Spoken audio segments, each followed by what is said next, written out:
April at Fully Tech Mechanical, and we're finally getting ready to put our big block together. We have been putting our big block together.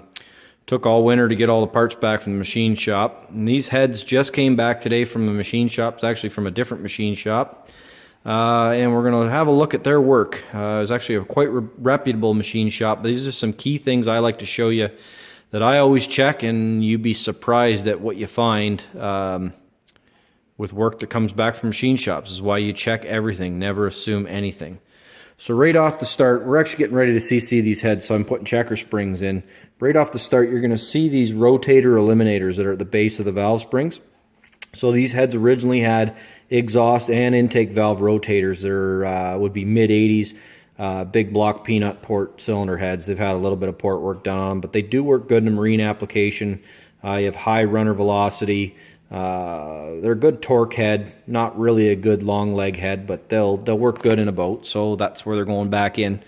So anyways, these rotator eliminators, you can see the bottom of the valve spring doesn't really quite sit like it should. Start playing around with the caliper, measuring the eliminator and measuring the valve spring, and we find that the eliminator inside cup is a little bit smaller than the outside diameter of the valve spring. So we went through, looked at what we actually ordered, and this is what we ordered. I supplied these parts to the machine shop, and they used what we supplied. And then I got a hold of Comp and picked their brain a little bit, and we've pretty much come to the realization that we ordered the wrong rotator eliminators. These ones have a slightly different, slightly smaller inside diameter by about 150 thousandths. These are intended for a beehive type spring where the diameter of the spring changes towards the top and the bottom, and these are a constant diameter spring. So we've gone ahead, we've ordered the right ones. They should be here in a couple of days. It's not a big deal to swap these out. And while we're in here, we are going to CC this head. So I've already done the far end of the head. I've pulled the valve springs out, or pulled the valve springs, pulled the valves out, put a little bit of grease around the faces or the valve seats, and put everything back together. This is all going to come apart again because of the valve spring rotators. But now I'm getting ready on this side to put my checker springs, because when we're done doing our CC or combustion chamber volume measure, we're going to put this head on the motor and start working on our piston to valve clearance and also looking at push rod length. So we're going to be, when we're done with the head on the bench, it's set and ready to go on the motor to play around with a little bit. At least we can keep moving forward, so we make sure we order the right stuff to keep moving forward. So I'm going to show you here in a minute. Here's another good reason why you want to look at everything your machine shop did. You see that shiny speckly stuff on the valve?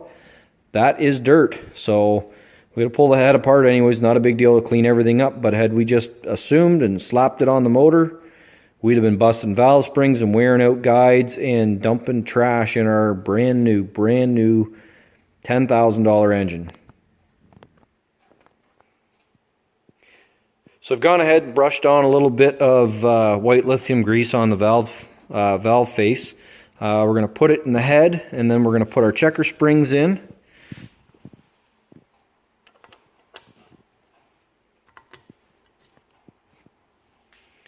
And what this is going to allow us to do is seal up that valve seat really well, because no matter how good the valve job is, alcohol is going to be able to make its way through. So we got our checker springs in, our retainers on, valves are greased up, so our combustion chambers are sealed. I'm going to go ahead and put in a E3 spark plug. If they're good enough for John Force, I guess these Chinese spark plugs are good enough for Fully Tech. We're going to put these in, we're going to put one of these in, we're going to torque it down, and then this plug is actually going to be set aside. I might throw it on the boat as a spare or something like that, but once it's been exposed to this alcohol, it probably doesn't hurt it, but for $8, why take a chance? Now I got the head flipped over. I got it on a set of stands. It's on about a 25-degree angle facing the bottom of the combustion chambers facing up. I got a glass plate. I've got my combustion chamber with a bunch of white grease wiped around it. I'm going to set my glass plate on. I'm going to press it down, and you're going to see it kind of seal up. We want to make sure that this gets a good seal, because if it doesn't and it starts leaking out starts leaking alcohol out, it's going to skew your values, and you're going to start chasing your tail and getting some false numbers and starting to get worried. So we're doing a couple of things. We're going to verify our combustion chamber size by checking one. We're going to check the other end in a minute, which I've already greased those valves up. We're going to check this end, and if 1 and 8, or if 1 and 7, or 2 and 8 are right, then the ones in the center have no choice but to be the same, unless there's something drastically, you see something obvious in the combustion chamber. If you want to do them all, go ahead. It's just a lot of work. A lot of guys will only do one, but I typically do 2 chambers on each head. That way you know that you've got an even compression ratio and that your heads were milled evenly. So now we've moved our burette in, and we've got it set up on a stand. I got this rig from a company called General Scientific. They sell new and used lab equipment, so I think the stand was used, but the burette was new. I bought an acrylic one as opposed to glass. It might tolerate being dropped or bumped a little more than the glass stuff will be. So we've got it rigged up, and then something to note, we've filled the burette with the highest quality, purest alcohol we could find, so it's got the least amount of water in it. And I filled it to the 0 mark. This is a 100 cc or 100 milliliter burette. I think there's bigger ones, but this was the biggest one I could find that still has the 1 cc scale on it. So with these heads, because they're big block heads, they're going to be well over 100 cc's. We're going to have to actually refill part way, halfway, while we're on our way through this cc'ing this chamber. If they're small block Chevy heads, like 60 or 70 cc heads, it's actually really easy to do. But we want to be fast on this. We want to make sure we don't have any leaks, and we want to be accurate. Something else to look at too is the scale. If you look here, if we zoom in, you see 90 and the line underneath it, and then there's 88 and the line underneath it. So 89 would be in between. So you got to kind of keep track of that, because it can easily confuse you when you start writing these numbers down. And actually be -1 or -2, especially when you start adding them up to get your final numbers. So anyways, we're going to open this little guy up, and the alcohol is going to start pouring in. Some guys can put some dye. Food coloring doesn't mix with this alcohol. I think maybe there's some dye you could possibly put in, might make it easier to see, but it's clear enough. If you got good lighting, you can see what's going on. So the alcohol is slowly running into the chamber, and if we time this just right, you'll see the alcohol going down. We've got 40, 50 cc's so far, and it's going to keep running in. And you'll see it starting to fill our chamber, and we're going to look around, make sure we don't see any little rivers of alcohol running out of the head, because if that's the case, let's stop now. Fix our leak, reseal our plate, because again, we want to be as accurate as possible.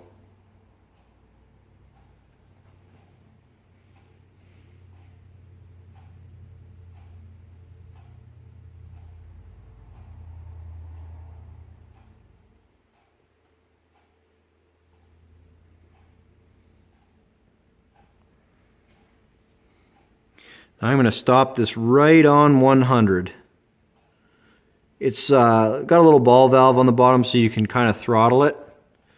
So it's not too bad to get it right on the money.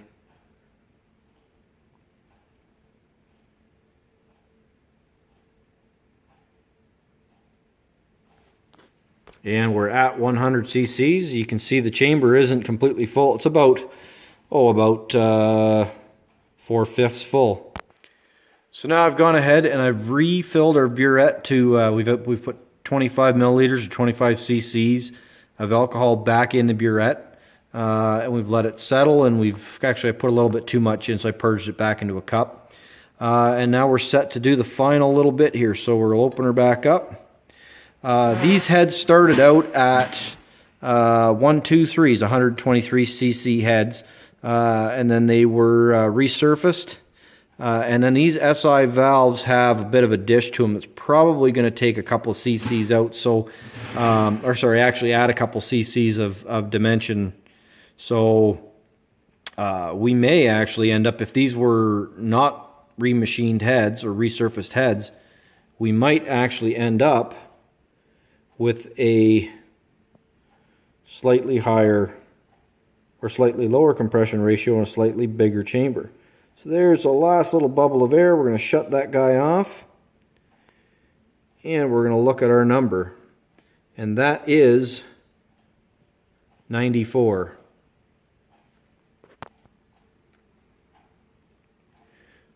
So we're going to go 75 or 94 minus 75 is going to give us 19. We put 100 cc's in to begin with. So that's going to mean that this is a 119 cc combustion chamber.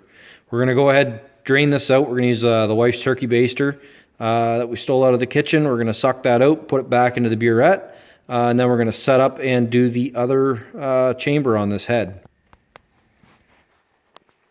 And here we are putting the last little bit in the second combustion chamber.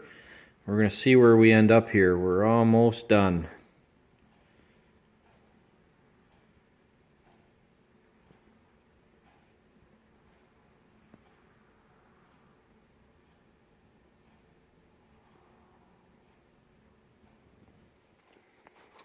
And we are, come on, focus, 94 3/4.